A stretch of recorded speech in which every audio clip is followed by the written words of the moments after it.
Welcome back to our channel. Today I'll be sharing with you the introduction of the book of Genesis, the first book that you can find in the Bible and the first in the book of Pentateuch.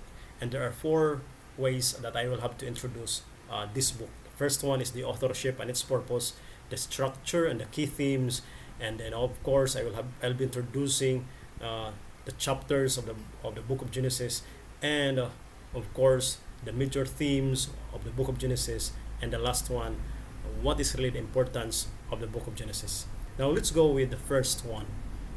We will look into the authorship and the purpose. Now, very obvious, the author of the book of Genesis is no other than a very famous biblical figure, Moses. So Moses wrote the book of Genesis around 1400 to 1200 before Christ or before Christian era, and the purpose of writing the book of Genesis is that it was written to provide the Israelites with an account of their origins and their special relationship with God. Moses wrote it really for the Israelites to know their true origin, where they came from, and could help them find their identity as a people of you know as a people of bondage during the time when they were in Egypt. The book of Genesis is a very good point to start with when it comes to knowing who they are. The next one is the structure and key themes of the book of Genesis. And I think this is divided into two parts. The first part is the primeval history, followed by the patriarchal history. So the book of Genesis in total is a historical book. It is a historical book. And again, the first part of the historical book is the primeval history, where you can find creation, the fall that found in Genesis chapter 3, then followed by the flood in Genesis chapter 6 and 9, and the Tower of Babel in Genesis chapter 11. This is the Tower of Babel reflects the humanity's pride that leads to language confusion. So again, the primeval history could have four parts.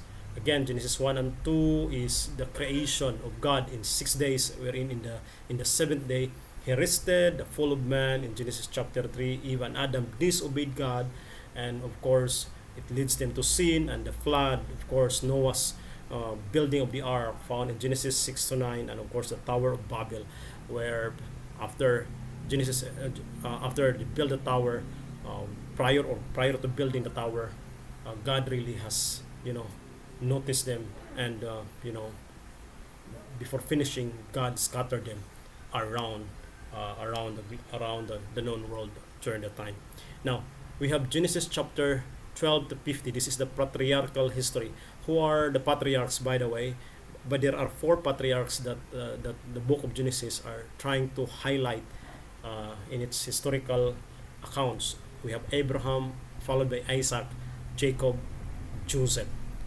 These four are the patriarchs being highlighted in chronological order. We do have Abraham, Isaac, Jacob, and Joseph. Four generations, wherein in Genesis 12 to 25 you can have Abraham, and Genesis 26 to 27 you have Isaac and Jacob, Genesis 28 to 36, and you have Joseph, Genesis 37 to 50.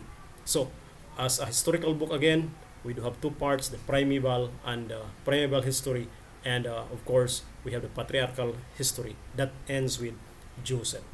Now the major themes of the book of Genesis could be categorized into four categories. Number one is creation and God's sovereignty. It tells us how God, as a creator and a ruler of the universe. Of course, it tells also about the second theme, sin and judgment. It tells us the consequence of when we disobey God. And then, of course, covenant and promise. It tells us the faithfulness in fulfilling God's promises. And the last theme is faith and obedience. It tells us, like the figures of Abraham and Joseph, once you are faithful and obedient, God really will put you something in a place where, in your rightful place. The last of the part that of the four part is the importance of the book of Genesis. Genesis lays the groundwork for the entire Bible. Take note of that. The book of Genesis lay out the introduction and the groundwork of the entire Bible. It introduces us to who God is and His relationship to humanity. It tells us about the impact of sin, the effect of sin on humanity. It tells us about hope and redemption.